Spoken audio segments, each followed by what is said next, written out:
Good morning. We're just going to give a minute for people to come in from the waiting room. As a reminder, please mute yourself when you are entering, unless and until you are appearing or testifying before the board. Good morning. This is a hearing before the licensing board for the city of Boston. Today is Tuesday, February 15th, 2022. Today's hearing is being held pursuant to temporary amendments to the open meeting law. That is what allows us to meet virtually. Today's hearing will be recorded and posted to the City of Boston website. Before I review procedural matters, I will introduce Chairwoman Kathleen Joyce. Good morning. My name is Kathleen Joyce, and I'm chair of the Boston Licensing Board. And today I am also joined by Commissioner Kiana Saxon and Commissioner Liam Curran. Thank you. And once again, as a reminder, please ensure that your audio and visuals are working properly. And please remember to keep yourself muted unless and until you are appearing or testifying before the board. I will call each item in the order that it appears on today's agenda. I will then ask who is present on behalf of the licensee, who is present on behalf of the Boston Police Department, and whether there are any other individuals with knowledge of the alleged incident who wish to testify. I will then swear in all parties, after which the police report will be read into the record. The licensee or the representative will have the opportunity to make a brief statement, followed by questions by the chairwoman and the commissioners. Again, all testimony will be limited to individuals with personal knowledge of the alleged incident only. And due to a scheduling conflict, we will be calling item number 2 out of order and beginning with that. So now calling item number 2 on today's agenda, Big Causeway LLC doing business as Big Night Live Studio B Guy Fieri's Tequila Cocina, located at 110 Causeway Street. Date of the alleged incident, November 7th, 2021. Assault and battery, patron on patron in violation of Mass General Laws, Chapter 138, Section 64, Chapter 265, Section 13A. Who is present on behalf of the licensee? Good morning, Madam Chair, members of the board. Kristen Scanlon for the licensee. And with us today is Charlie Kane, who's the head of security, and Jamie Pollock, director of operations. Thank you. And who is present on behalf of the Boston Police Department? Sergeant Daniel McIsaac, Boston Police, District 1. Thank you, Sergeant. Are there any other individuals with personal knowledge of the alleged incident who wish to testify? Okay, can you all please raise your right hand? Do you swear to tell the truth, the whole truth, and nothing but the truth? Great. I do. Thank you, Sergeant McIsaac. You may proceed with the police report. About 1:47 a.m. on Sunday, November 7th, 2021, officers Lucas and Scott in the Alpha 102 responded to a radio call for assault and battery at 110 Causeway Street, Boston. Upon arrival, officers spoke with the victim, Marcus Carlson, outside of 110 Causeway Street. The victim, Carlson, had a small cut above his right eye and stated that his vision was slightly blurry. Carlson stated that while attending a concert at Big Night Live, he was punched in the face by a female suspect. Carlson stated that a large group of people pushed forward in the crowd, at which point he turned around and was struck in the face by the suspect's hand. Carlson pointed down Causeway Street to a female wearing a jean jacket. Carlson stated that the female, later identified as the suspect, Jessica Malley, struck him. Officers spoke with the suspect, Malley, who denied punching Carlson in the face. Malley stated that the crowd began pushing forward, at which point Carlson used his foot to push her back. Malley stated at one point during the interaction, Carlson threw a drink on her. After the drink had been thrown, Malley stated she pushed Carlson away from her, but denied punching him. It should be noted that Malley's clothing was wet on one side. Officers requested EMS respond to the scene, as well as myself, the Alpha 914 Sergeant McIsaac, to conduct a Code 35. I issued a citation, license premise violation number 26606. As EMS arrived on scene, Carlson stated that he did not want us to be seen and declined an evaluation. Both Carlson and Malley were released from the scene without incident, recorded by a body-worn camera. Thank you, Sergeant. Attorney Scanlon, would you like to address the alleged incident? Yes, please. Thanks, Sergeant. I just have a few questions for you. Based on the report, the alleged victim and the alleged suspect their statements as to the incident were inconsistent with one another, correct? Yes. And neither the alleged victim nor the alleged suspect indicated to police that they had reported any incident to staff inside the venue, correct? I believe that is correct. I didn't interview either party. The officers who took the report did, but that is my understanding from my speaking with them. Okay, thank you. And EMS arrived on scene, but it's true that the alleged victim declined medical attention, correct? Yes, that's what is reflected in the report. And to your knowledge, was staff cooperative with the events surrounding this incident? Yes, they were very cooperative. Thank you. No further questions for the sergeant at this time. I can turn it over in a few moments to Jamie Pollock, again, who's Director of Operations, who was at the premises that evening. But if I may first, on the evening in question, and for a little bit of background, about 40 to 50 security members were on staff, plus 2 security managers, 8 directors, plus additional staff on duty that evening. The capacity was approximately 1,200 for a scheduled concert, and consistent with the surveillance video, which we can supply the board if they've not yet received it, and the police report, the alleged incident happened near closing hour of the venue. Obviously, this team does everything within their power to have eyes and ears all over the venue, but nobody witnessed this alleged incident in real time. As the board will be able to see from the video, the incident lasted just under 10 seconds in its entirety. And even with the state-of-the-art surveillance that they had throughout this venue, it's hard to discern exactly what happened with these individuals, and there isn't any evidence discernible leading up to the incident that staff would have or could have foreseen to prevent it from occurring.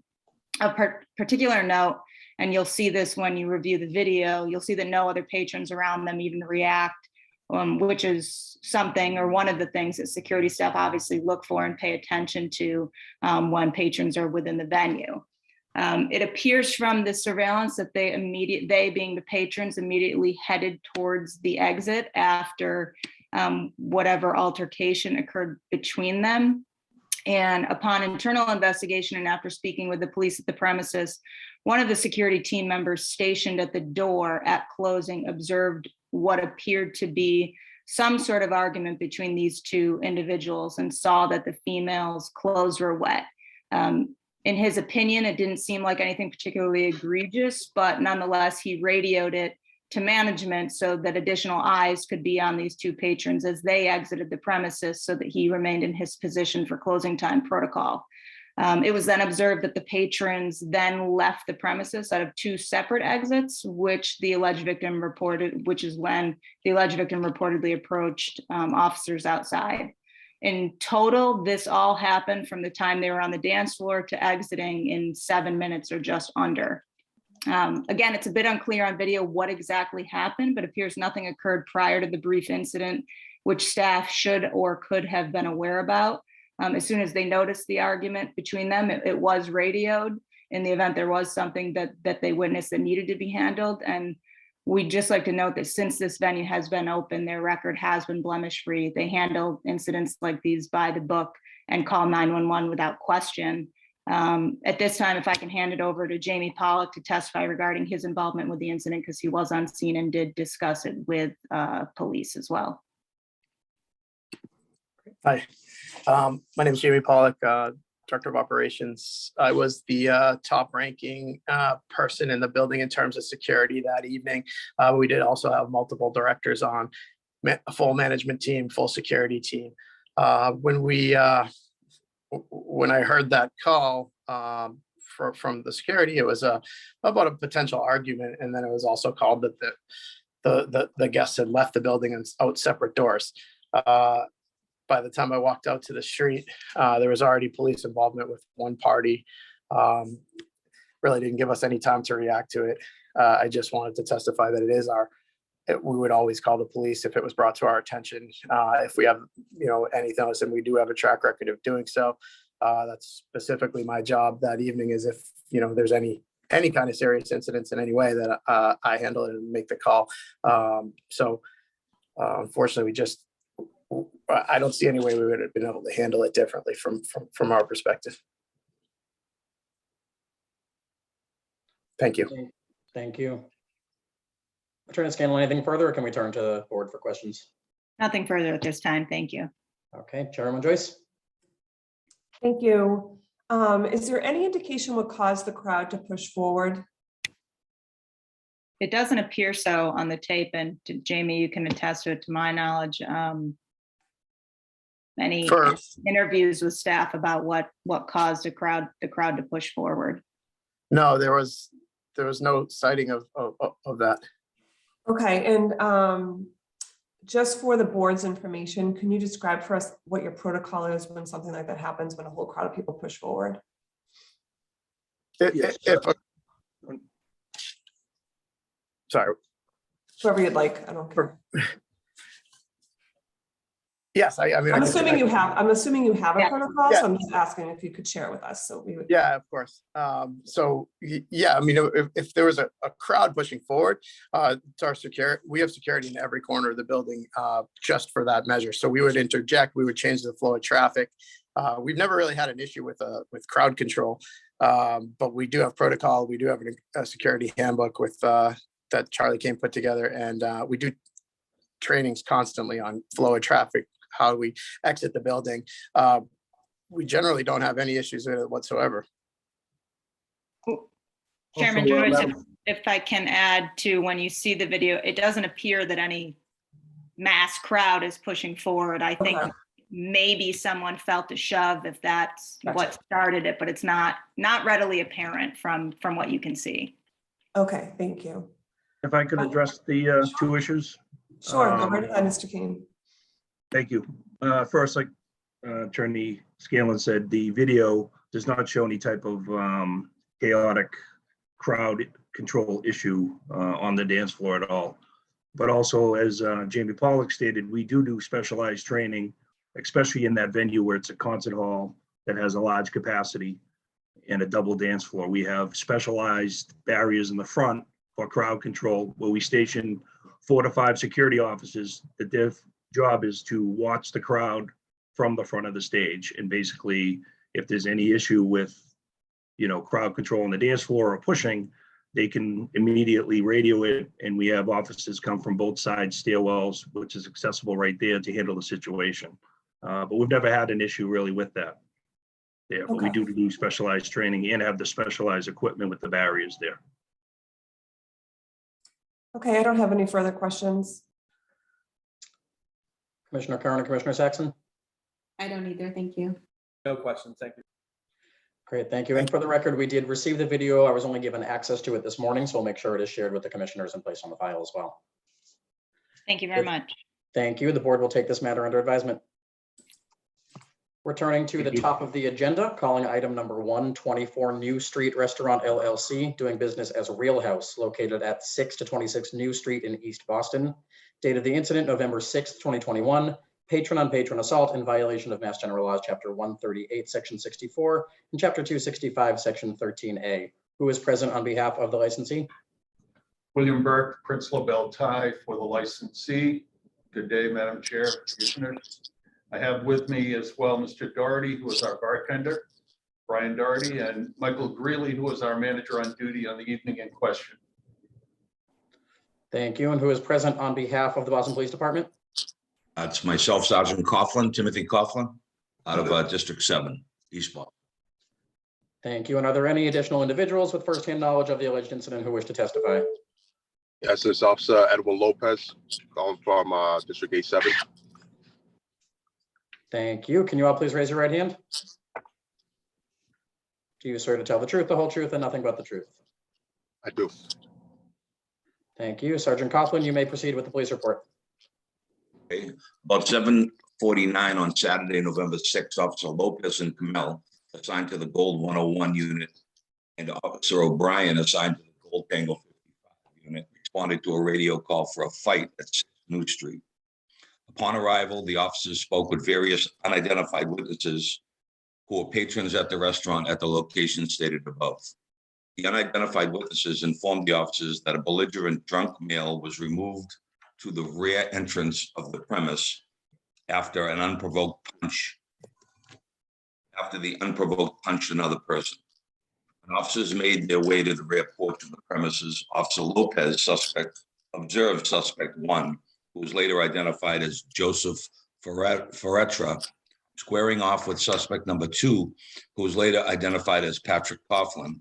Officer Lopez observed both suspects raising their fists towards each other. Excuse me.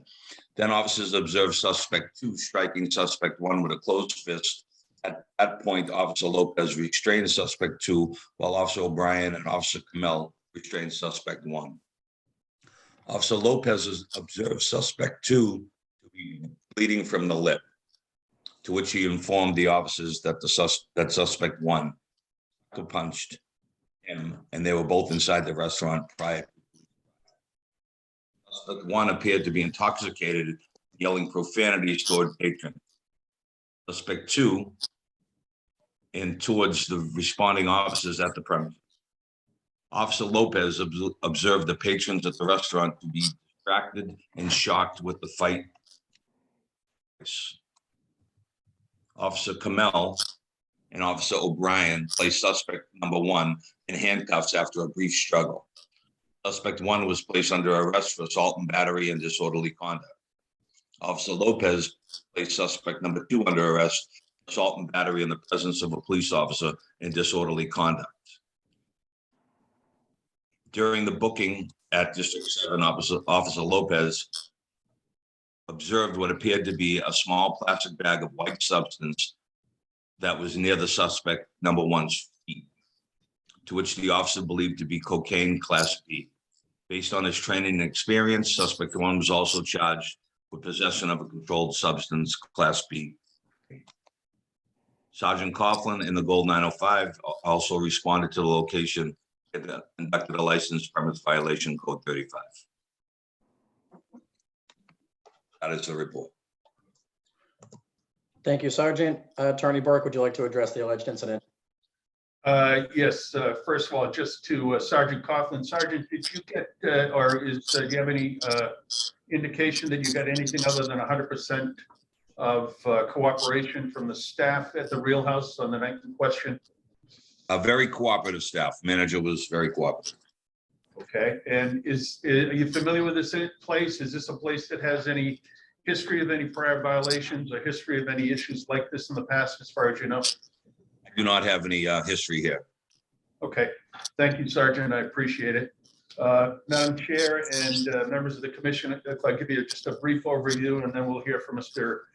Doherty and Mr. Greeley. This is an incident that occurred, and we've given you 3 video clips of the interior cameras we have. I think they all show that this was an incident that's described on our video as being really an hour prior. The times didn't line up because they hadn't been adjusted for daylight savings at that point in time, but I think it shows that the licensee cooperated with police when they arrived, but more importantly, that immediately on the happening of the incident at the bar between these 2 individuals, our folks jumped into action. Mr. Greeley, the manager on duty, immediately called the Boston Police Department. And Mr. Doherty, after about a 14-second delay, as you can see on the video, comes out in front and moves to try to de-escalate the condition here. Again, this bar restaurant, it's a restaurant facility, has no security because it is a restaurant, but it has no history of any similar incidents and has no disciplinary history at all. The bartender and the staff worked to keep the party separated, move one of the individuals outside as they're trained to do. They're trained to de-escalate. There's no indication that either of these parties had been overserved. And in fact, there's no indication of anyone being under the influence of any other narcotics or anything else like that. It was in some not foreseeable at all that these 2 groups would engage in a verbal altercation that would anyway arise to a physical altercation. And our folks took appropriate measures by immediately attempting to de-escalate and immediately separating the people and calling the police. So with that said, if I may, And both of these folks were regulars in this restaurant, it should be known. And there'd never been a previous problem with either one of them, not only as between themselves, but with anyone else. Mr. Doherty, you've heard the recitation that I've just given. Did you in fact come out from behind the bar immediately on seeing this situation escalate? Yes, I did. And did you try to keep these two parties separated? To the best of my ability, yes. And did you in fact, you and other members of the staff, put one of the members out to the back? Yes, we were able to get Joe outside after a few minutes. Okay, and then the other individuals followed outside subsequently? I had gone out front to meet the police at that point. They were separated when I went out. When I came back in with the police, they were both outside. Okay, and after the police arrived, did you let the Boston Police Department handle this? Yes. Okay. As to Mr. Doherty, any indication that either one of these two people had been overserved or anything like that? No, not at all. These are folks that are known to you, if not by name, but by being regulars? For years, yes. Okay, and had you ever had an issue with either one of them in any capacity before? No. Was this totally unexpected as far as you were concerned? I was quite surprised, yeah. Okay, Mr. Greeley, Michael Greeley, you're the manager on duty on the evening in question? Correct. And Mr. Greeley, did you in fact call the Boston Police Department? Correct. What prompted you to call the police department? As I was in the back and there was a commotion out front, and I came out from the back, and at that point in time, Brian was in between both of them. He and I looked at each other, and I went right to the front and I called 911. There was no hesitation. In fact, you can be observed in the video in the background and then calling the police department, I believe, correct? Correct. Okay. And did in fact your people then separate the parties and put one of them outside? Yes. And did you in fact then await the arrival of the Boston Police Department after your call had been made? Correct. And the Boston Police arrived somewhere around, I think on the video, the time shows up as 6:53, which would actually be 7:53. And they took care of the situation from there on? Yes. Did you know the two individuals? I've known them for years. Yes. Okay, they're regulars in your place? Very much so. And had you ever had an issue with either one of them, either between themselves or with others in your establishment? Never. Have you any disciplinary issues at the Real House? Nope, never. Okay, I don't have any further questions, Madam Chair, Commissioners. Thank you. Chairwoman Joyce, any questions? I just wanted to ask Attorney Burke to forward the video clips that you were mentioning. I don't believe you received them yet. Yeah, we have not received any. Okay, they're on their way. Thank you. If I could add, I did speak with the three parties involved, all them victims / suspects, and all three of them stated that the establishment did all they could, and they placed no blame on the licensed premise. Thank you. Thank you, Sergeant. Madam Chair, we'll have those three separate videos shipped over to Mr. Green for the Commission's viewing. Pleasure. Thank you. Thanks. Welcome. I don't have any further questions. None from me, thank you. Great. Thank Thank you. you. Thank you. The board will take this matter under advisement. Thank you, Mr. Green. Good day. You too. Thank you. Item number 3 has been continued at the request of the applicant, of the licensee. There is a conflict with their counsel. It will be heard on March 22nd. Calling item number 4, Park Avenue Group, Inc., doing business as Cabin Cafe Cabin House, located at 1406 to 1408 Hyde Park Avenue in Hyde Park.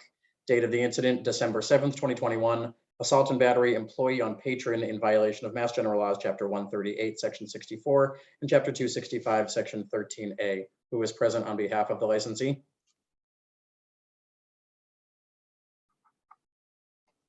Yep, thank you, Ms. Thomas Wariski. If you could please unmute and just identify yourself. Yeah, Thomas Wariski. I was the bartender on duty. Thank you. And who is present on behalf of the Boston Police Department?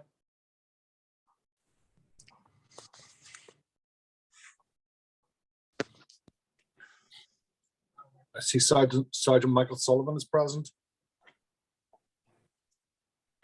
Yeah, I see him. Sergeant Sullivan, are you with us? Yes, I'm here, sir. Sorry. Okay, great. Thank you. Are you able to turn your camera on?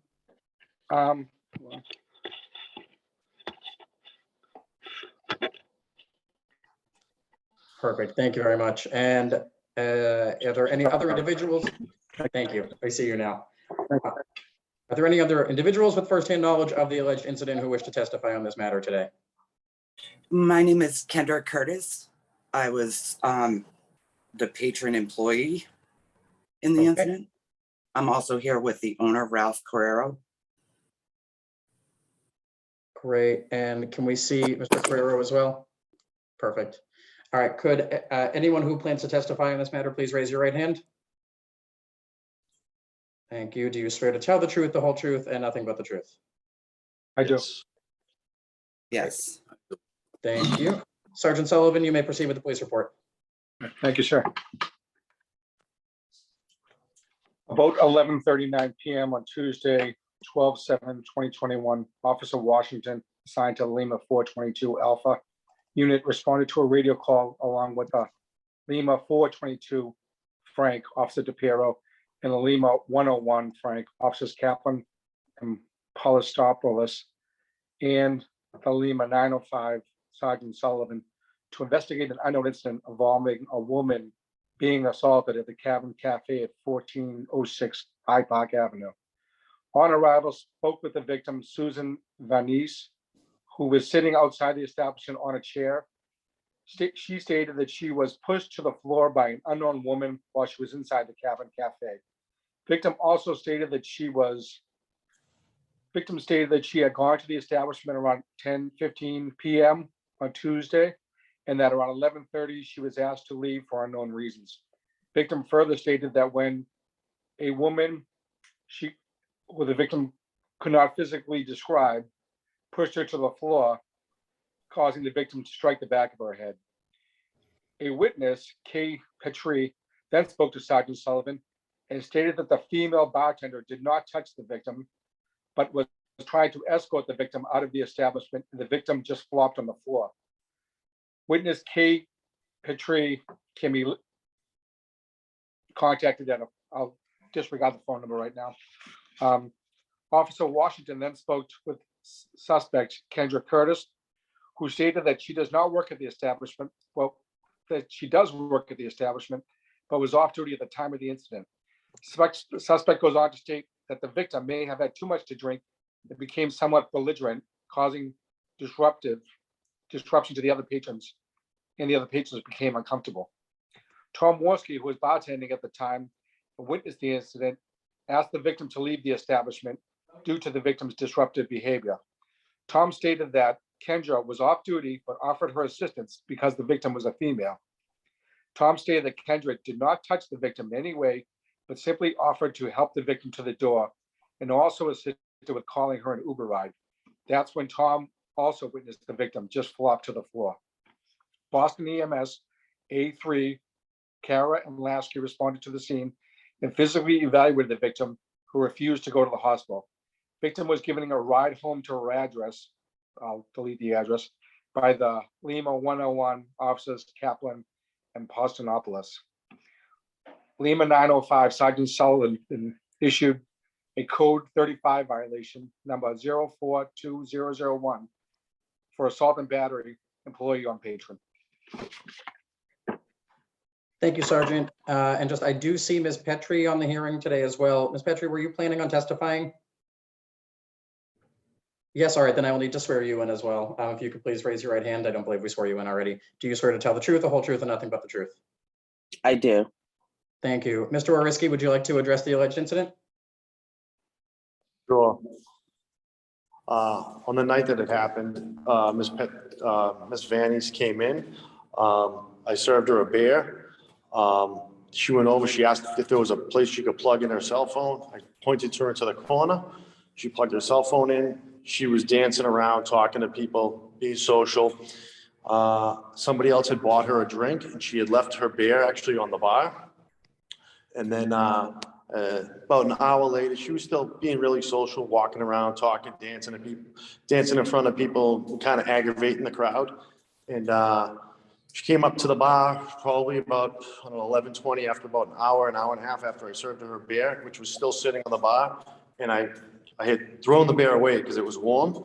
And she came up and asked me what happened to her beer, but she was swearing when she said this. I told her I threw it away. I gave her the money back for the beer and asked her to leave because at this time she was being really disruptive to everybody.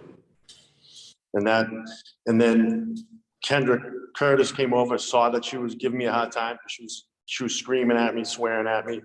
And Kendra just asked her to leave, and she started swearing at Kendra also. And then Kendra said, she had to leave, and Ms. Vanny's turned and just threw herself on the floor. And after she threw herself on the floor, I ran around the back, around from the bar, and helped her up to get her outside, because she said she had called an Uber. And then when the Uber showed up, she wouldn't get in the Uber, and the Uber driver refused to let her in the car because she was swearing at the Uber driver. So that's when she decided to call 911. That was it. Thank you. Ms. Curtis or Mr. Carrero, is there anything you would like to add? Yes, can you hear me? I'm sorry. Yep, we can hear you just fine. I just walked over to assist when it's a female customer, whether if you're on or you're not, you still pay attention a little bit. I mean, I was just having some drinks with some friends, and when she got as belligerent as she did, it kind of came out of nowhere, it seemed. And so I figured better me than Tommy, to be honest with you. But I never put my hands on her. I couldn't even understand how she ended up on the floor, to be honest with you. And then she was outside, and next thing we knew, there were cop cars out front. Thank you. And Ms. Petrie, was there anything you want? Oh, sorry, Mr. Carrero, was there anything you wanted to say? No, you're talking. Yes. Yeah. I was in the hospital at the time, and until I just found out recently what happened, and they told me the whole story, and I gotta believe these people because they do a good job, and we've had no problems there for quite a while. One problem maybe about 3 years ago, which we had nothing to do with. Great. Thank you. And Ms. Petrie, was there anything you wanted to add? I did. I was sitting quite close to the woman. When she came in, she was fine. Like Tommy said, she was sociable. She was engaged in the crowd. They have a pool table. She was playing pool. I observed her go upstairs in the bathroom. She actually went a few times. It seemed like after she came out the bathroom, she just got a little wilder, and then she was getting louder. Then I seen her go over to the bar, because at this time I had got up to go to the jukebox. I seen her go over to the bar, and then I went over there because my bag was there, because she was so loud. She started screaming and yelling. Tommy asked her nicely, "Can you please leave?" She started swearing at him, asking him for her drink. He said, "At this time, I will not serve you. I will give you your money back for your beer, but you have to leave." She got louder and louder. That's when Kendra came over and said, "Let me help you out. The chairs are kind of not too close," but she was like stuck in between the chair a little bit. So Kendra said, "Let me help you." At this time, she like flung herself through the chair, and then on the floor she landed. After that, she just got louder. Tommy came over, instantly tried to help her up. She still was swearing and screaming. At this time, she goes outside. I'm still in. By the time I get outside, Tommy and Kendra inside, I'm walking out. This is when I seen the police. She's screaming and yelling. Officer asked him, "Did you see what happened?" I explained to him, the bar's always quiet. This is where we come after work. It's always, real calm and collective. She just was totally out of control. She even started swearing at me in front of the police, screaming and yelling at me. I apologized to her. She kept screaming and yelling, and that was basically it. But I come here all the time. There's never an issue. They're never aggressive towards anyone ever. Thank you for your testimony. We appreciate it. You're Chairwoman welcome. Joyce, any You're welcome. questions? I just want to note for the record, we did receive 3 written letters from witnesses that night. I want to thank you for forwarding them to the board for our review, and I have no further questions. Thank you. Commissioner Saxon or Kern? None from me, thank you. Questions, thank you. Great, thank you. Then the board will take this matter under advisement. Thank you, everybody. Thank you. Calling item number 5, Johnny's on the Side LLC, doing business as West End Johnny's located at 138 Portland Street. Date of the incident, October 30th, 2021. Drugs used on premise. Patrons claim to have been drugged on premise by unknown male in violation of Mass General Laws, Chapter 138, Section 64. Who is present on behalf of the licensee? Good morning, Madam Chairperson and Commissioners Saxon and Curran. Seamus O'Kelly representing the licensee. Present with me should be the licensee, John Caron, and the manager, Arthur Medeiros, the manager of West End Johnny's. Thank you. I believe they're both identified as iPhone on here. Is that correct? Yes. Okay, thank you. And who is present on behalf of the Boston Police Department? Detective Carl Dugal. Thank you. Are there any other individuals with firsthand knowledge of the alleged incident who wish to testify today? Okay, can you all please raise? Detective William Gallagher will be reading in the LPV portion of the report. Thank you. Can you all please raise your right hand? Do you swear to tell the truth, the whole truth, and nothing but the truth? I do. Detective, you may proceed with the police report. Good morning. About 12 p.m. on November 1st, 2021, Detective Dugal was contacted by Detective Jay Parnell of the Holyoke Police Department. Detective Parnell stated that he was contacted by Carter Schoenborn and Louisa Antonio, who had unknowingly ingested benzodiazepines, and opiates the night of October 30th, 2021. Detectives coordinated a phone interview with both victims to place on Tuesday, November 2nd, 2021 at 2:30 p.m. Detective Parnell, calling from number 413-471-2333, met with both victims and confirmed their identities to Detective Dugal over the phone. The victims report the following. They traveled together to a friend's house in Saugus, Massachusetts, arriving at 8 p.m. on October 30th, 2021. Between 8 and 9 p.m., they consumed 2 White Claw alcoholic beverages at their friend's house, along with 4 other friends. The victims and their friends then Ubered to West End Johnny's at 138 Portland Street, arriving at 9:35 p.m. At 9:50 p.m., both victims consumed a vodka and Red Bull drink. At 10:15 p.m., both victims ordered another second vodka and Red Bull drink. At about 10:50 p.m., victim Antonio went to the smaller satellite bar adjacent to the dance floor to order 2 green tea shots for herself and victim Schoenborn. Victim Antonio states that she was approached by a taller, 6 feet or more, possibly Asian American male with a thicker face, wearing a white shirt with a polo tie and sunglasses. The man asked her about her costume. Antonio stated that the conversation lasted maybe 45 seconds and the shots she had ordered were on the bar next to her hand. Antonio said she was on the side of the bar closest to the bathrooms. Antonio also described her costume as black with a long sleeve shirt, green camouflage jeans, and black sneakers. Victim Antonio was a white female with reddish brown hair. Both victims report taking the shots and losing their memories a short time, maybe 10 to 15 minutes later. Both victims stated that their friends later told them that they were stumbling around very drunk and Antonio was making out with a random male who later friended her on Snapchat. Victim Schoenborn reports his costume as being a black leather jacket, red hooded sweatshirt underneath it, gray jeans with black combat boots. Victim Schoenborn is a white male and has short black hair.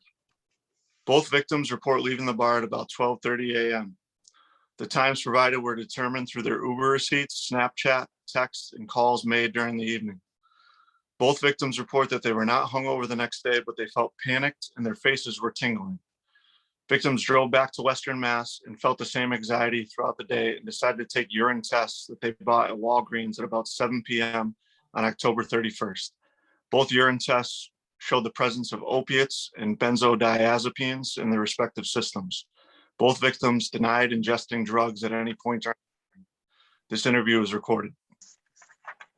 So, Thank you. Sergeant Gallagher, would you like to read the license premise violation into the record? Yes, at 11/5/2021 at about 9:56 p.m. Sergeant Detective William Gallagher, Detective Andy Hernandez, assigned to licensed premise unit, conducted a licensed premise inspection of West End Johnny's, 138 Portland Street. This inspection came about because an incident took place on 10/30/2021 at 10:15, where two patrons of West End Johnny's believed they were drugged while inside the premise. Both patrons believed that something was put in their drinks, causing them to lose their memory of the evening. Both patrons returned to their homes and undertook urine tests the next morning, showed positive results for opiates and benzodiazepines. The original report was written by Detective DeGaulle, the Alpha 834, who was contacted by Detective J. Parnell of the Holyoke Police Department. Their police report number is 212-080-205. On November 5th, Sergeant Gallagher, Detective Hernandez, spoke with the manager, Alex Medeiros, informing him of the incident and requested help in securing the video of the incident. As a result of this incident, we issued a license premise violation to Johnny's number 060296 for drug use on premise. We have also gone back and we've reviewed a lot of footage that Mr. Medeiros has provided to us with Mr. Karen. And we were unable to track down much more on that. Detective Regal could probably reiterate that as well. And that was essentially the facts that evening. Thank you. Attorney O'Kelly, would you like to address the alleged incident? Yes. This is an allegation that two, well, firstly, if I could question Detective Dugal, is that correct? yes, Good morning, Detective. So you were contacted by Detective J. Parnell of the Holyoke Police Department, correct? correct. And you would agree with me that the two alleged victims in this matter are residents of Western Massachusetts in the Holyoke area. Is that correct? Yes, And did you meet with either of these individuals personally, Detective Dugal? no, I spoke with them over the phone. You spoke with them. And the police report that you read into the record moments ago is your report of that telephone conversation, correct? Correct. And just not to belabor the facts, but essentially, both these victims, a man and a woman in their early 20s, they traveled to a friend's house on the evening of October the 30th. They traveled to a friend in Saugus, Mass. Isn't that correct? That's correct. They had some alcoholic drinks in Saugus, Mass. Correct? Yes, And then they traveled with other friends to West End Johnny's at about 9:35 p.m. Correct? yes, And this, you would agree with me, this was the night of Halloween, correct? it was the night before Halloween. Yep. Yeah, but they were, you mentioned a number of times in your report, costumes. These folks were in Halloween costumes that evening, correct? Yes, And you testified that they told you that they each, had a number of drinks at West End Johnny's, correct?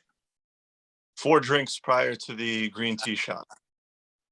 And it was the female who told you that she ordered a so-called green tea shot for herself and her male friend, correct? She did. And that she was having some interaction with a tall Asian American male.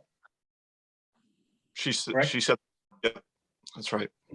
And she had placed the shots next to the bar, on the bar next to her hand. Isn't that what she testified? Yes, And then she told you, or they both told you, that according to them, they lost their memories 10 or 15 minutes later. Correct? they both said that. Yeah. They were their words, right? Yes, And their friends later told them that they appeared to be very drunk. correct. they left the bar at about 12:30 a.m. Yes, And they reported they were not hungover the next day, but they felt that their faces were tingling. That's what you wrote. they said in the interview that it was beyond a hangover. It was unlike any type of hangover. They wouldn't describe the feeling as that. That's what led them to go get the test. Okay. And they told you that they got tests. They bought test kits at Walgreens, correct? Yes, And so these were self-administered drug tests, correct? self-administered. They're both healthcare workers, I believe nurses in Western Mass. So that put it in their head to go get a test. And that's what they did. And you have no independent evidence of these tests, correct? No, I didn't see the test. You didn't see the tests. No. So it's essentially, you wrote in your report that these two individuals reported to you that they had positive tests, correct? Yes. There were no other independent tests performed other than these self-administered tests, correct? Not that I'm aware of, no. Okay. And did these individuals make any complaint that night in the bar that they felt there was something wrong with them? If they did, they didn't tell me that in the phone interview. You've no knowledge of that. I have no knowledge of that. Thank you, Detective. You're welcome. And if I may question Detective Gallagher briefly, please. Sure, go ahead. Good morning, Detective Gallagher. You report that you made a visit to West End Johnny's as a result of a complaint that was made to you. Is that correct? That's right, sir. And the source of your knowledge was Detective Dugal. Is that correct? Yes, sir. I also called and talked to the victim. You spoke to the victim. Yes, sir. Did you meet, when you say the victim, is it the male or the female? The female, sir. Okay. And did the victim essentially tell you the same thing that she told Detective Dugal? She did. Okay. And did you meet with the victim in person yourself, Detective? No, sir. Gallagher? We didn't drive to Holyoke. You did not? No. But you went to West End Johnny's, correct? Yes, sir. And at West End Johnny's, you met the manager, Artie Medeiros, correct? Yes, sir. You also met the licensee at a subsequent point, John Caron. Is that We correct? did. Correct. And was Mr. Medeiros cooperative with you when you arrived at the premises? Yes, sir. And you served him a violation notice? We did, sir. You did. And you asked Mr. Medeiros to access videotape Yes, sir. of the night in question? We did. And did you subsequently return to the bar to view that videotape? We did. And who did you view that videotape with? Mr. Karen. Okay. How much videotape did you review with Mr. Caron? About 45 minutes. And would you agree with me that there were people on the video that night dressed in Halloween style costumes? Yes, sir. It was the night before Halloween, October It was. 30th. And were you able to identify, and this may be a hard question because you've never met the alleged victims, were you able to identify anybody who looked like the alleged victims in the did. video? We saw the victims and we saw the person they believe was the suspect. And the person you believe was the suspect was the tall Asian, black Asian male? White, Asian male, sir, not black. No, not black, Asian male, a tall Asian male. Yes, correct. And did you notice anything unusual about the victim's behavior on the video? So the video, it was kind of too far away. It's an older system. I believe they're in the process of upgrading it. The video was inconclusive. Sorry, I didn't hear the last thing you said. Inconclusive, sir. Inconclusive. Yes. But nothing jumped out at you. You didn't see the victims stumbling around the place. No. You did not. No. And you watched about 45 minutes of the video, correct? We did. Correct. I have no further questions. Before I call on Mr. Karen, and I may call Mr. Medeiros as well, commissioners, this is a case where you've heard from two detectives where an allegation was made by two individuals, a male and a female in their early 20s, who were attending a Halloween event at West End Johnny's. They had alcohol before they arrived at West End Johnny's. It looks like at a private residence in Saugus. And they had a number of drinks in West End Johnny's. And then apparently the female ordered a green tea type drink. And an allegation has been made that the drinks were spiked. And it would appear, according to Detective Gallagher, that the drinks may have been spiked by a tall, unknown Asian male. The victims reported to the police in Holyoke, who then reported to the police in Boston, to Detective Dugal, that they felt weird the next day, and they went to Walgreens and had self-administered tests, which allegedly showed that there were opioids and perhaps speed in their systems the next day. We don't have any evidence of those tests before us. I respectfully suggest that those tests it's hearsay evidence. It would certainly be stricken in a courtroom as non-admissible. My clients, both the manager, Mr. Medeiros, and the licensee, fully cooperated with the police when the police came to the premises with notice of the allegations. I will call upon briefly Mr. Arthur Medeiros. Okay, and just to remind you, Attorney O'Kelly, we realize this is not a criminal investigation. We're just looking at the license premise violation incident report before us. So we don't need to get into evidence and stuff like that. Very good. Mr. Medeiros, you're sworn. Yes. Do you recall the night of October the 30th, 2021? Yeah, I recall there was a Halloween event going on that night. Yeah. Were you working that night? I was, yes. And what's your position with West End Johnny's? Manager. Okay. You've heard the strike that. Have you heard both detectives here this morning testify?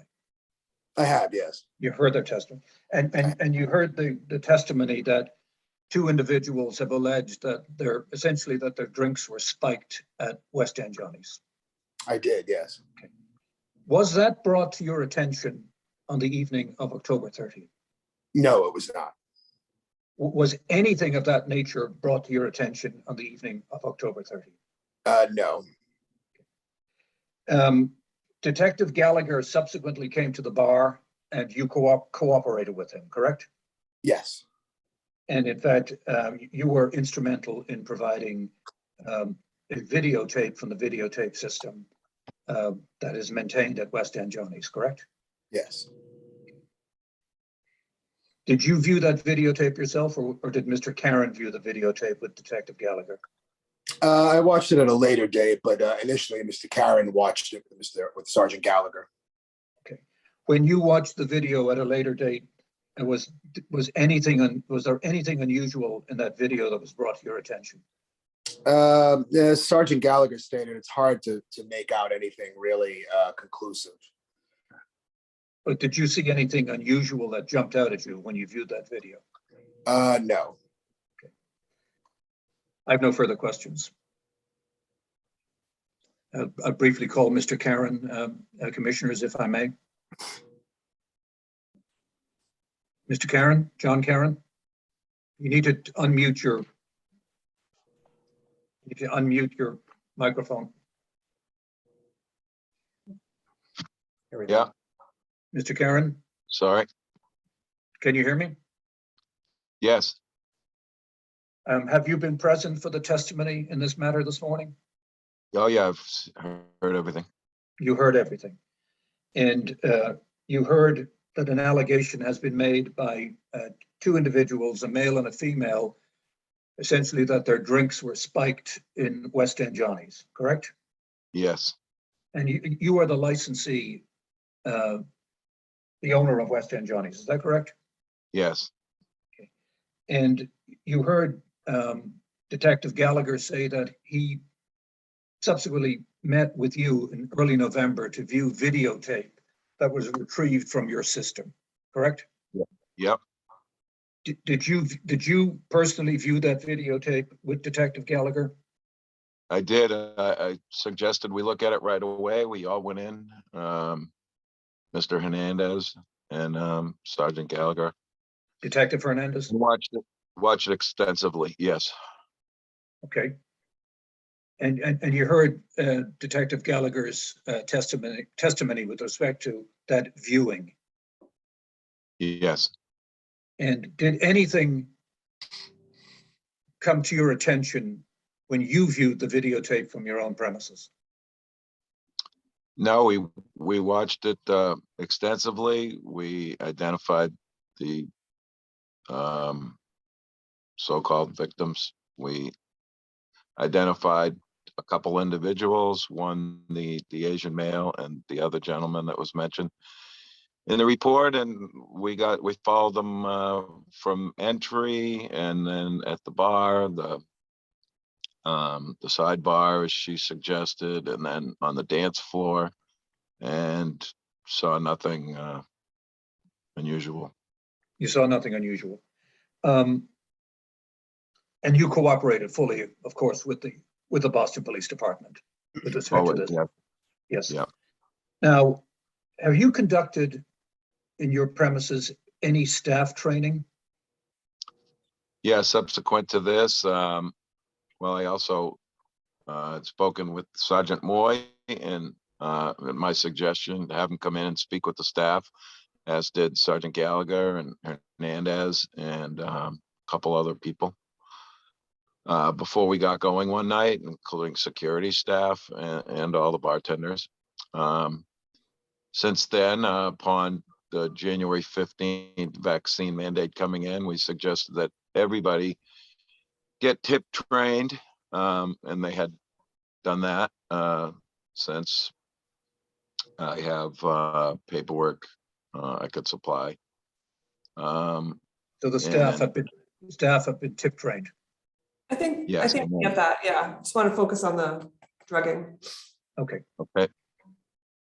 I've no further questions of Mr. Karen at this point. The commissioners may have questions of you, Mr. Medeiros, and Mr. Karen. I don't have any questions. Commissioner I'm just Saxon? trying to get a better idea of which 45 minutes you saw. How long were they in the bar in total? Who are you asking? So Sergeant Gallagher said that you saw 45 minutes of the tape, and who can answer? So one, how long were they in the bar? And Sergeant Gallagher, which of those 45 minutes did you see? Yeah, we saw them come into the bar. We followed them from that point, and we watched approximately 45 minutes of their interaction in the bar. When it got to the point where the bar got too crowded, we really could not see them anymore. We stopped watching the video. All right, so does anyone know how long they were in the bar in total? I think it says they left at 12:30, I believe, in the report. And that was Yeah, done through Ubers. Sorry, Sergeant. Based on their Uber receipts, their texts, Snapchats, they were in the bar for about 3 hours, ma'am. All right, thank you. Welcome. Commissioner Curran, any questions? No questions, thank you. Okay. With no further questions from the board will take this matter under advisement. Thank you. Thank you very much. Thank you, Attorney Green. Thank you, members. Thank you. Commissioners. Have a good day. Thank you.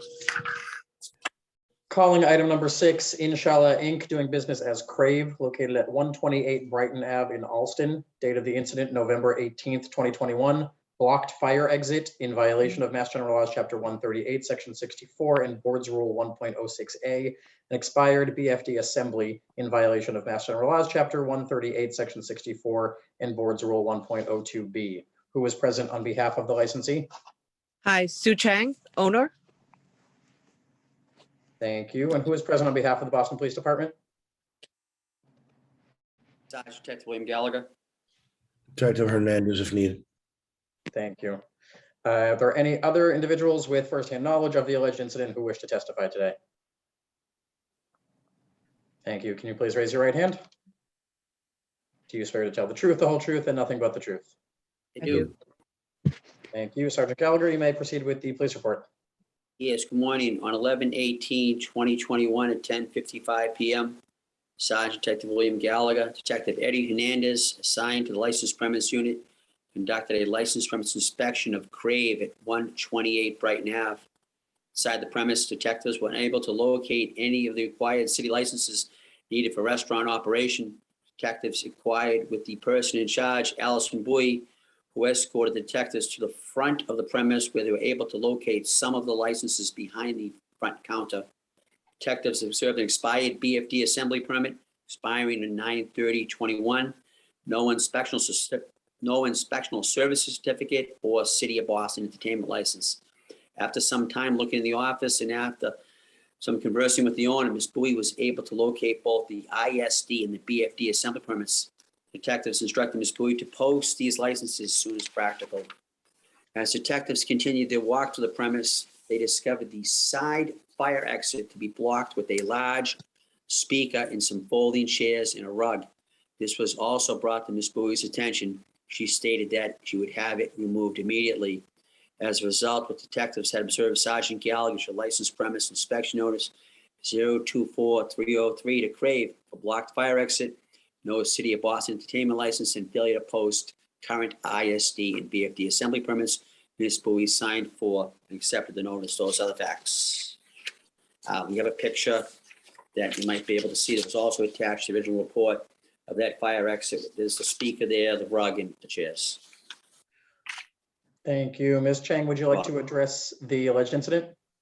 Yes, I was out of the country that evening, and Allison Boo, she is our bar manager. During that time, when she called me, I was out of the country, and I answered that both detectives were there. And I was asking, they're all usually hanging up front. Where are they? Where are they? And they couldn't even, stop. They couldn't even see the frame in which, stop, sorry. Couldn't even see any of the permits. And then we realized later on that the manager, the general manager who actually was using all the permits, and she was making copies of them because it was for renewals, and she had left, I'm not sure which one, inside the scanner, and that's why that was the one that couldn't be found. But inside the packet, inside the office, that's where they found the renewal form, which showed that we had one. And then I made sure that Allison, I emailed her all the copies that I did have, which were valid. I believe she either showed both detectives then, or she called them back to show them later. The subwoofers, which were blocking the back entrance, I was not aware that they were there, but I called the install company we had, because we did order subwoofers, which were meant for later on in December, we were gonna install. They had brought them over, but were not able to install them yet, and they just decided it was okay to leave it back there. Allison confirmed to me later the next morning when it was my time over in Morocco, that confirmed that they already removed it all, and the rugs and stuff. I said they either had to be laid out or put them back into the kitchen where they should be rolled up. And I have pictures which I can email along with all the valid inspections to the board if necessary. Thank you. Chairwoman Joyce, any questions? How long was the subwoofer at the store? Like, when was it delivered? That night, I believe when the detectives went in was a Saturday. I had left for the country Wednesday. They were not there yet. So Thursday, Friday, or Saturday, they were delivered, because we have a lockbox. So a lot of our contractors have the codes where they can enter the premises. So there's a chance that that subwoofer was there for 3 days and no one on your staff moved it?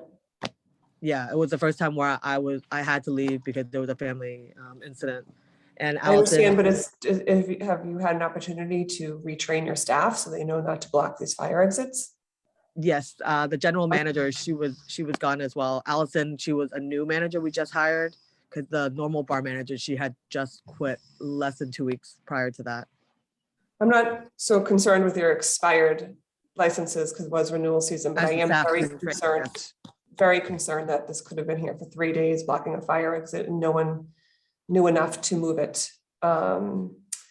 Commissioner Curran or Commissioner Gallagher, Commissioner Curran or Commissioner Saxon, do you have any questions? No questions. Thank you. Great, thank you very much. The board will take this matter under advisement. Thank you. Calling item number 7, SZA LLC, doing business as Shabu Zen, located at 78 to 80 Brighton Ave in Alston. Date of the incident, November 19th, 2021. Overcrowding, 176 on mechanical count, capacity 152, in violation of Mass General Law, Chapter 138, Section 64, and Board's Rule 1.03J, 1.06A and F. Who is present on behalf of the licensee? Good morning, Attorney Joshua Spurn for the licensee, and I have Jody Law, who's the manager, on as well. Great, thank you. And who is present on behalf of the Boston Police Department? Sergeant Detective William Gallagher. Thank you. Thank you. Are there any other individuals with firsthand knowledge of the alleged incident who would like to testify today? Can you please raise your right hand? That would be, yeah, thank you. Do you swear to tell the truth, the whole truth, and nothing but the truth? I do. Great. Sergeant Gallagher, you may proceed with the police report. Yes, good morning again. 11/19/2021 at 9:07 p.m. Sergeant Detective William Gallagher, Detective Benedict Hernandez, assigned to the licensed premise unit, conducted a licensed premise inspection of Jabo Zen at 78 Brighton Avenue. Inside the premise, detectives observed a line of patrons waiting to be seated. Detectives also observed most of the tables to be full. Believing that the premise had exceeded its capacity, Sergeant Detective Gallagher conducted a mechanical count of the premise, which resulted in 176 patrons being counted. The posted capacity of Jabo Zen is 152. Detectives spoke to the manager, Ken Chen, informed him of their observations. Mr. Chen stated that he would bring the premise into compliance. As a result, the detectives had observed Sergeant Gallagher issued a licensed premise inspection notice number 024304 to Jabo Zen for overcrowding, 176 mechanical count, capacity 152. Mr. Chen signed for and accepted the notice. Those essentially are the facts. Thank you. Attorney Spurn, would you like to address the alleged incident? Yes, just very briefly, Detective Gallagher, was Mr. Cheng cooperative with you? Yes, sir, he was. Yes, essentially from talking to the staff as well as Ms. Law, that night was a cold night. Unfortunately, people were waiting inside to be seated in addition to the people that were already at the tables. Since the incident, they have addressed it with their staff, and people are now, if it's at or near the count, people are being asked to wait outside to wait for the tables rather than inside. It is a very large restaurant. We're also in the process, we've already hired an architect. They are in the process of applying for increased capacity because according to it's roughly 5,000 square feet. It can hold more than 200 people or around 200 people. So they are also in the process of increasing capacity of the restaurant. They do understand that it was over that night. They have discussed it with their staff. They have also changed their policy about having people wait outside now rather than inside. Great. Thank you. Commissioner Chairwoman Joyce, any questions? Sergeant Gallagher, would you say there was approximately 20 people waiting in line to sit down for dinner? Yes, ma'am. They have, when you first go into the premise, they have an area where there are a lot of seats lined up next to each other. And it was a cold evening, like the council said, and everyone was sitting there waiting for tables. Whether they didn't have the service to accommodate everybody, it was busy inside there that night. Okay, thank you very much. I don't have any other questions. None for me, thank you. None for me. Thank you. Thank you very much. The Thank board will you. take this matter under advisement. Thank you. Thank you. Thank you. Item number 8 has been continued due to a scheduling conflict with the licensee. It will be heard on March 22nd. Calling item 9, Dorset Restaurant Group LLC, doing business as Landmark Public House, located at 772 Adams Street in Dorchester. Date of the incident, November 24th, 2021. Overcrowding, 223 found on mechanical count, capacity 172, house count 170, in violation of Mass General Laws, Chapter 138, Section 64, and Board's Rule 1.03J, 1.06A and F. Who is present on behalf of the licensee? Yep, Edward Brooks, owner of Dorset Restaurant Group LLC and manager of record. Thank you. Who is present on behalf of the Boston Police Department? I will be. I'll be. Detective Hernandez, thank you. Are there any other individuals with firsthand knowledge of the alleged incident who would like to testify today? Sergeant Detective William Gallagher, if need be. Thank you. Can you please raise your right hand? Do you swear to tell the truth, the whole truth, and nothing but the truth? I do. Thank you. Detective Hernandez, you may proceed with this report. Good morning. I'll be reading from police report, which I wrote on Wednesday, November 24th, 2021. Sergeant Detective William Gallagher and Detective Eddie Hernandez assigned to the BP license premise unit conducted a license premise inspection of landmark located at 772 Adams Street in Boston. As detectives walked inside the establishment, detectives asked the front door staff what the count of patrons inside was. The staff member stated that they had a count of 170 patrons. While reviewing the licenses and permits of the establishment, detectives learned the capacity of the premise is set to 172. Detective Hernandez performed a mechanical count of the establishment and discovered that the actual number of persons located inside the premise was 223. The detectives brought this to the attention of the person in charge, Mr. Ed Brooks. Mr. Brooks stated that he would immediately bring the establishment into compliance. As a result of what detectives observed, Sergeant Detective Gallagher issued a license premise inspection notice 044659 for overcrowding of the establishment. Mr. Brooks signed for an accepted notice. Thank you, Detective. Mr. Brooks, would you like to address the alleged incident? Yes, good morning, Madam Chair and members of the board. My name is Ed Brooks. I'm the owner and manager of record of Landmark Public House. This was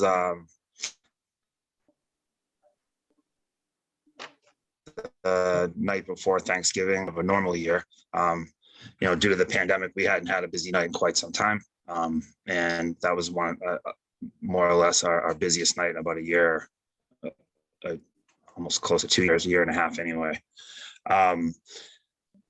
We had a bit of a line outside, and I have a number of security staff, most of which have been with me for the beginning of Landmark, which is about 5 years.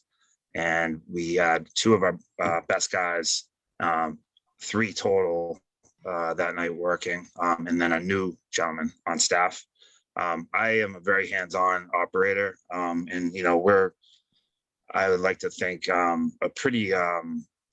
we're part of that neighborhood over there in the Adams Corner, Dorchester area, and would certainly wouldn't ever be perceived as a problem in the neighborhood. So we are definitely look to run a safe environment. That night, again, it was a busy night, and I was at the front door for most of the night. When the Sergeant Detective Gallagher, Detective Hernandez came in, I witnessed Detective Hernandez clicking, and I didn't really, I wasn't sure because I had been at the front door the whole night, and I knew right around where the count was, and we had hit our capacity. I have reason to believe, that all due respect to Detective Hernandez, that his count may be a little off. And I found out later on that evening that it was potential. I couldn't prove it, that our newest member of the staff had potentially letting some friends of theirs into the back door, which I have alarmed, but it's not. And I've changed that since. It was not a very audible alarm. It was an emergency egress. And I have changed that now to a much louder, where you could definitely hear it. So we've fixed that problem. And that gentleman was possibly letting some patrons in the back door, is no longer with me for another reason. But yeah, that's basically the facts of that night. It was a busy night, but again, the room we moved some furniture, and on Detective Gallagher's, Sergeant Detective Gallagher's request or suggestion, I've I'm in the process of trying to get an architect in because he's suggested we do 2 capacities with the furniture moved versus because we're more of a restaurant at the dinner time hours. So I am working on that because again, the room I was there, the room did not feel unsafe at all for any reason. I think just with the furniture move. So and as far as I understood, the count was at 172, but Detective Hernandez could have been off a little bit with his count. Thank you, Mr. Brooks. Chairman Joyce, any questions? I just want to share, piggybacking on what Sergeant Gallagher probably shared with you, Mr. Brooks, we are seeing restaurants come back with 2 different and requesting capacities to be changed. Yeah. When they're operating as a restaurant, and then when they're operating not at non-dinner hours, it might be worth the investment in looking into that. So you're saying you had about 3 people at the front door, but there was no one really working the back door? No, I'm I'm sorry. A public exit. No, I wasn't clear. I'm sorry. So we had 2 of my main guys because again, I was anticipating a very busy night at the front along with myself. And the other post, it's just towards the back of the restaurant, close to the bathrooms. It didn't occur to me that somebody would be letting people in the back door. So that's more of the unexperienced person's kind of post that they're back there just kind of observing, where I had the main guys up front. And again, I don't know if Sergeant Detective Gallagher could attest to this. The room it was very busy, but, and again, I performed my own mechanical count after. It was different than Detective Hernandez's, but it was over our stated capacity. Okay. So, okay, I don't have any further questions, Commissioner. But I've sorry, I think there's a delay in your sound, in your audio. Mine? You're freezing on me just a little bit. Oh. But I don't have Sorry. any other questions. If there's more you'd like to state, fine, but I don't have any other questions. Commissioner Saxon or Commissioner? No questions on my end. No questions. Thank you. Thank you. Mr. Brooks, were you trying to add something at the end? You got cut off. Right. No, I'm sorry. No. Okay, great. With no further questions from the board will take this matter under advisement. Thank you. Thank you. Calling item number 10, Smith and Walensky Atlantic Wharf LLC, doing business as Smith and Walensky, located at 290 Congress Street. Date of the incident, December 1st, 2021, locked fire door while premise opened in violation of Mass General Laws, Chapter 138, Section 64, and Board's Rule 1.06A. Who was present on behalf of the licensee? Kim Dinsmore, manager on record, and Nathan Waite, the manager on duty the evening. Thank you. And who is present on behalf of the Boston Police Department? Detective William Gallagher.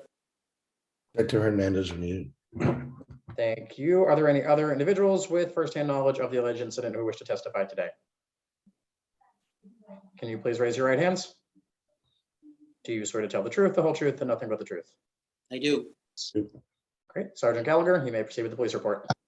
Yes, good morning. On 12/1/2021 at 10:03 p.m., Sergeant Detective William Gallagher, Detective Eddie Hernandez, assigned to licensed premise unit, conducted a licensed premise inspection of Smith and Walensky is at 290 Congress Street. Inside the premise, detectives met the manager, Nathan Waite, who escorted them throughout the premise. Detectives pointed out several fire exits of the premise that did have some items that might interfere with patrons fleeing in the event of emergency. Coat racks and a Christmas tree would be mentioned. On the detectives' inspection of the premises licenses, they observed an expired and special service certificate having expired back on 2/24/2021. An expired BFD assembly permit also expiring 9/30/21. These expired permits were brought to the attention of Mr. Waite, who said he would look into them. As detectives returned to the front premise, they made observations of 2 separate groups of patrons trying to exit the premise through the main revolving door that serves as the premise's main entrance. Both groups of patrons found this door to be locked. Staff had to direct these patrons to a smaller door to the right of the premise in order to exit. Detectives questioned Mr. Waite as to why the main front door would be locked with patrons still inside. Mr. Waite said it was to keep out the drunks that sometimes walk in when they're trying to close. Sergeant Gallagher informed Mr. Waite they should keep the main door unlocked while patrons are still inside. The apparent confusion caused by the locked door was evident, and in detective's opinion, and a safety risk. Detective stated that maybe an employee at the front could keep unwanted people out. As a result, what was served, Sergeant Gallagher issued a license premise inspection notice number 044668 to Smith and Walensky's for the locked front door while premises open, and the expired permits as well. Mr. Nathan Waite signed for an acceptable notice. Those are essentially the facts. Thank you, Sergeant. Look, Ms. Dinsmore, Mr. Waite, would you like to address the alleged incident? I'll just, the permits have been updated and we have those in place. We had some issues getting some scheduling, but they are secured and posted in the facilities. And Nathan can speak on the evening, but we had recently had some issues. And at the time, didn't think that it was an issue locking the door, knowing that there was the door right next to it that has the exit sign over it. That is in fact the fire exit, as well as another exit and another further exit back. But since then, we have obviously reminded all management staff that it's not acceptable to lock any of those doors until all of our guests have left. And so that practice has been changed immediately. Nathan? Thank you, Mr. Waite. I'll just add to what Kim said. So the revolving door is to remain unlocked at all times while we have guests in the restaurant. The doors adjacent that are egress doors with exit signs illuminated over them are push exit at all times. They cannot be locked from the inside. They are locked from the outside at times during the day, just because they are exit doors, just to keep people out when we're not open. So, but everything is unlocked, available for exit at all times. Thank you, Mr. Waite. Chairwoman Joyce, any questions? I do have some questions. The police incident report states that there were other fire exits, several fire exits that had like coat racks and Christmas trees in front. I don't know, Sergeant Gallagher, Detective Hernandez, can you describe, were they public safety concern of yours?